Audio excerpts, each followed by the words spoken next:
एक project recently हम कह रहे थे दैट वाज कि यूजली क्योंकि पैथोलॉजी का डाटा कलेक्ट करना स्कैन से very expensive and very its usually GBs very high GBs PBs जो डाटा उसका कलेक्ट करता है स्लाइड का बायोप्सी का।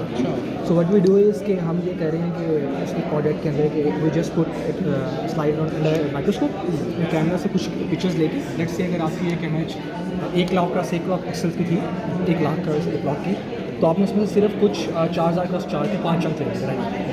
अब आप उनको यूटिलाइज़ करके आप उनसे कैंसर डिटेक्ट करना चाह रहे हैं और माइटोसिस को जो आपके सेल्स के अंदर माइटोसिस होती है उनको डिटेक्ट करना चाह रहे हैं। इसके पीछे मेन मोटिवेशन ये थी क्योंकि यूजली जो डेवलप्ड कंट्रीज़ हैं उनमें तो एक्सपेंसिव और अफोर्डेबल और usually they are very expensive. Usually जो आपको एक स्लाइड को स्कैन करते हैं यहाँ पर it's not that much easy to afford even in hospitals. तो फिर हम कि आप एक माइक्रोस्कोप लें, आप उसके अंदर नीचे बायोप्सी की स्लाइड रखें साइड। यूजली आप अगर एक पैथोलॉजिस्ट को बताते हैं और वो कैंसर को डिटेक्ट करते हैं टेक्स टाइम बिकॉज एक स्लाइड को स्कैन करने में usually take hours under microscopes. तो हम ये करते हैं आप रैंडम सैंपल्स लें उसके अंदर से उसमें से आप माइटोसिस को डिटेक्ट करने की कोशिश करें कि आपका कैंसर कहाँ पर एग्जिस्ट। और वो सैंपल्स किस तरह कलेक्ट करते हैं? हमारी कोलैबोरेशन है शिफा हॉस्पिटल के साथ, शौकत खानम के साथ, रियल टाइम। और हमने टेप के अंदर टेप हमारा कंपनी की अंदर है उसके अंदर एक पोर्टल बनाया है जिसके अंदर हम उनको ऑनलाइन प्लेटफॉर्म प्रोवाइड किया और यू शो यू जिसके अंदर वो ये कहते हैं कि हम वो डाटा अपलोड करते हैं, हम उनको स्कैन करते हैं दोबारा उसको अपलोड करते हैं, उसके बाद उन्हें क्लिक करते हैं कहाँ पर कैंसर एग्जिस्ट कर रहा है। Then what we do is we apply AI algorithm on that. और AI एल्गोरिथम अप्लाई करने के बाद हम ये करते हैं कि हम उसको ऑटोमेट करते हैं कि कहाँ पर जस्ट वो स्लाइड दें हमें, हम डायरेक्टली बता देंगे कि इतनी बड़ी स्लाइड के अंदर जो उनको डेज लग रहे हैं कि उसको आइडेंटिफाई करने में, we just tell them in hours और 1 आवर कैंसर कहाँ पे स्किन कैंसर है, ब्रेस्ट कैंसर है, कॉलर कैंसर है, प्रोस्टेट कैंसर है, डिफरेंट टाइप ऑफ कैंसर के बारे में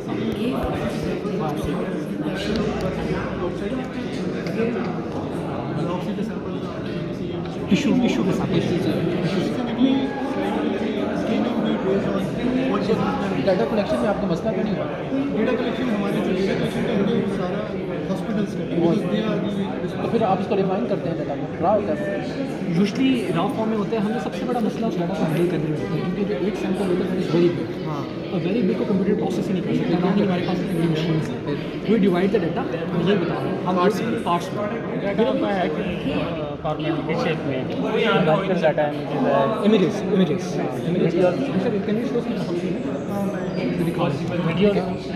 वीडियो से एक इमेज फॉर्म होती है डाटा की, यूजली आपकी होती है टेक्स्ट फॉर्म में यूजली है, तो पूरे आपकी कुछ इस तरह से है एग्जैक्टली ये चीज़ नज़र आ रही है, ये चीज़ होती है।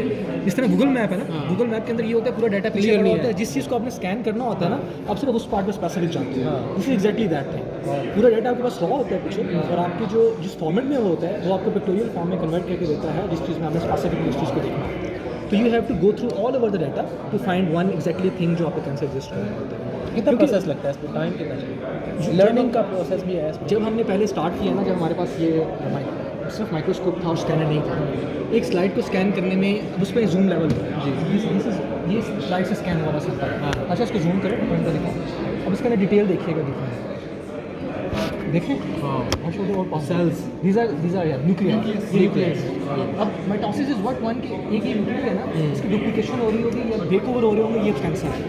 अब इतनी बड़े इसको जूम आउट करो, इतने बड़े सैंपल के अंदर यहाँ पर कहीं कैंसर एग्जिस्ट कर रहा है। It's a very challenging to find that. या फिर एरिया ऑफ इंटरेस्ट कैसे डेवलप किया? किस एरिया में होगा? इस I couldn't understand the question, can you repeat? Area of interest जो है आपका इधर है, ये है Exactly. Infected area. हाँ, पहले ये वो मार्कर तो यहाँ पर इसको जूम करके So you are dependent on that doctors? Yeah, we are. For training we are dependent on that. हाँ। वो यहाँ पर एनोटेट करके हमें देते हैं कि this is the area, This is infected area. But not sure. नहीं, the doctors are actually sure because using their clinical knowledge they can be doubtful but yes. Using their clinical knowledge they are sure. Yes. तो हम estimate करते हैं कि वो ठीक है, ठीक है। तो उस चीज़ के साथ में हम मॉडल्स को ट्रेन करते हैं, ठीक है। देन व्हाट हैपेंस इज कि जब ये मॉडल ट्रेन हो जाता है फिर they don't have to give us annotations.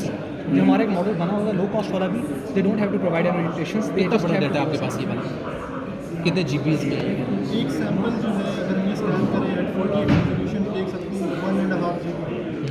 एक सैंपल आपको जीपीयू चाहिए होंगे बहुत सारे ट्रेन करने के लिए। तो ये जब आप वैल्यूएशन कर रहे होते हैं या टेस्ट कर रहे होते हैं तो फिर पूरा इमेज देते हैं या फिर वो भी reason of interest we can't load all the image into one GPU क्योंकि इतनी बड़ी बहुत बड़ा है, 1.5 इसमें GB। फिर आपको कैसे पता reason of exactly what we are talking about is हम इसको ब्रेक डाउन करने के बाद फिर हम ये करते हैं कि अटेंशंस का शायद आपको पता हो कि हम हर कैप्चर को अंदर कैंसर को देखने के लिए हम बाकी सारे पार्ट्स की एक न्यूमेरिकल फॉर्म लेते हैं, उसको कन्वर्ट करते हैं न्यूमेरिकल फॉर्म, उनको अटेंशंस देते हैं कि इसके अंदर जो उनकी इन्फॉर्मेशन है उसको भी लेकर आए, फिर उसकी बेसिस पर वो पूरे वन बाय वन जो ब्रेकिंग पार्ट होता है इसके स्पेसिफिक एरिया में चेक करना source and actually hard tension tension मतलब actually not hard tension but means कि अगर आपने शायद ट्रांसफार्मर्स वगैरह का सुना हो, आपने शायद technical terms tension is all you need tension Attention is all exactly what the do is कि अगर आपके पास एक इतनी इमेज है आप उसको ब्रेक डाउन करते हो अगर से 10 पैचेस में ब्रेक डाउन करने के बाद मॉडल से जब आप एक प्रोसेस कर रहे हो ना और उसकी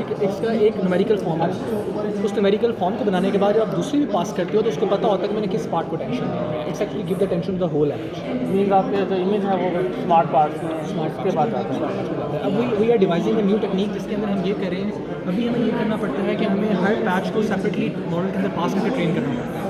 हम ये कर रहे हैं कि हम ये ना करें, हम एक ट्रेनिंग के अंदर एक ही जो पैच एक ही बायोप्सी का सैंपल है ना जितना मर्जी बड़ा है उसको ब्रेक डाउन तो हमने कर लिया है, लेकिन उसी को ही हम पूरे को पास करें और उसी की बेस पर सब ट्रेनिंग करें। उसके लिए हम करते ये हैं कि हम ट्रेन नहीं करते, हम वेट्स को फ्रीज करते जाते हैं, हम उसको पास करते रहते हैं जब सारा डाटा पास हो जाता है ना एक दफ़ा फिर हम वेट्स को ट्रेन करते हैं। तो we are devising this new technique क्योंकि बहुत बड़ी इमेजेस हैं, usually handle general images we can handle this. Sir अगर हम बॉडी स्किन का स्कैन ले रहे हैं, हम स्किन का पूरा एक 3D इमेज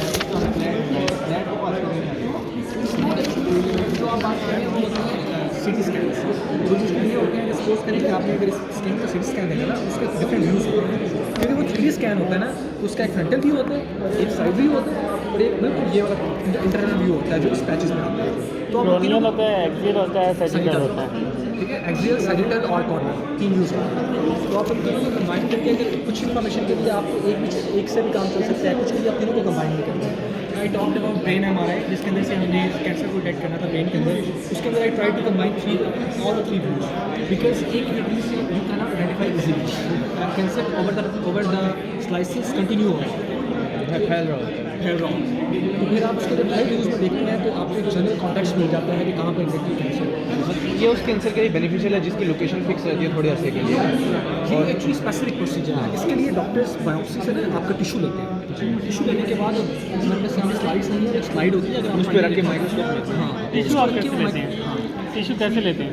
वो डॉक्टर्स लेते हैं ना, वो बायोप्सी करते हैं, वो उनके पास पता नहीं कोई उनके होते हैं इंस्ट्रूमेंट्स होते हैं जिसके थ्रू वो उस चीज़ को निकालते हैं, उसको टिशू को और फिर उसको स्लाइड्स के ऊपर रखते हैं, फिर उसको स्टेन करते हैं क्योंकि जो एग्जैक्ट टिशू होता है आप उसको इस तरह देख नहीं सकते, उसको कोई कलर देते हैं, केमिकल रिएक्शन देते हैं जिसके अंदर डिफरेंट होते हैं, HND होता है, ISC होता है, डिफरेंट टाइप्स ऑफ होते हैं, वो कलर देते हैं। कलर देने का ही सेल्फ जो काम है ना इसके अंदर ही उनको बहुत time let's say 2 to 3 days probes वगैरह इस्तेमाल करते हैं। एग्जैक्टली। तो हम एक प्रोजेक्ट ये भी कर रहे हैं कि हम डायरेक्टली जो बेसिक हमारे पास स्कैन आ रहा है उसको कलर AI के थ्रू करते हैं, हमारा सारा काम इस चीज़ के रहा है। और क्या श्योरिटी है ऐसा ये से आपको डाटा सेट मिल रहा है एग्जैक्ट है? हम डॉक्टर से ले रहे हैं, हम पैथोलॉजिस्ट से ले रहे हैं, हमारा जो हमारी कोलैबोरेशन है दैट इज़ विद शिफा। क्या सीनियरिटी है उनकी?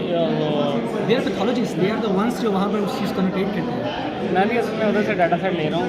शिफा से? शिफा से भी शौकत खान से प्रेम से नहीं लेना चाहिए, और वो पैथोलॉजिस्ट से हम डाटा ले रहे हैं। पैथोलॉजिस्ट आर द वन जो बायोप्सी करते हैं, उसके बाद उसको स्टेन करते हैं, स्टेन करने के बाद आइडेंटिफाई करते हैं कैंसर का, ये सारा काम पैथोलॉजिस्ट का है। अच्छा, ये तो आपने मिकाई मेंशन किया हुआ है, अगर आपका पेपर सबमिट है या क्या है? गए हैं we actually there is a website जिसके ऊपर मिकाई के चैलेंजेस आते हैं। अब मिकाई की इस दफ़ा की दोबारा कॉन्फ्रेंस हो रही है, उसके चैलेंजेस आते हैं। वी वांट टू चैलेंजेस, एक ये लास्ट ईयर हमने जीता था, ये था डायबिटिक फूड कल्चर चैलेंज, इसके अंदर हमने इनका डाटा था, I am not sure because ये हमारे कोर कलीग थे उन्होंने किया हुआ है, इसलिए मुझे एग्जैक्ट डिटेल नहीं पता। बस मैं इसका ऑर्गेनाइजर रह चुका हूँ। मिकाई का अभी जो हमने इस लास्ट ईयर इसका चैलेंज जीता है बस कोविड हुआ, तो आपने शायद देखा होगा covid pneumonia classification, we were the team second position, और वो हमने डिफरेंट टाइप ऑफ एक्सरेज थे डिफरेंट जगह से, और हमने उसके ऊपर कोविड और निमोनिया को क्लासीफाई किया था मिकाई के अंदर से। आप कहाँ पर काम करते हैं? मैं संजय यूनिवर्सिटी में PhD से संजय यूनिवर्सिटी में PhD कर रहा हूँ, चाइना में। वो कहाँ पे? चाइना में संजय तो 2019 में ना ऑर्गेनाइज हमने कराई थी MSI कॉन्फ्रेंस उधर ही। ये यूजली इनके एशियन ही सारे वो हैं। इस साल भी मैं इनके चैलेंज पे काम कर रहा हूँ, इस तरह मेरा ख्याल स्टेन है ट्रांसफॉर्मेशन का। लास्ट टाइम जो हुई थी सिंगापुर में हुई थी। इस तरफ सिंगापुर में। इस time Singapore, last time France में हुई थी, सिंगापुर उधर टीरू में 2020 में सिंगापुर हुई थी। तो ये हमारी यूनिवर्सिटी ऑर्गेनाइज था। आपका गुड नेम? वकास आप किस चीज़ में PhD कर रहे हैं? Biomedical engineer, medical engineer. किस चीज़ पे कोई काम है? Cardio MRI 4D data 3D plus time 4D First data time. Okay.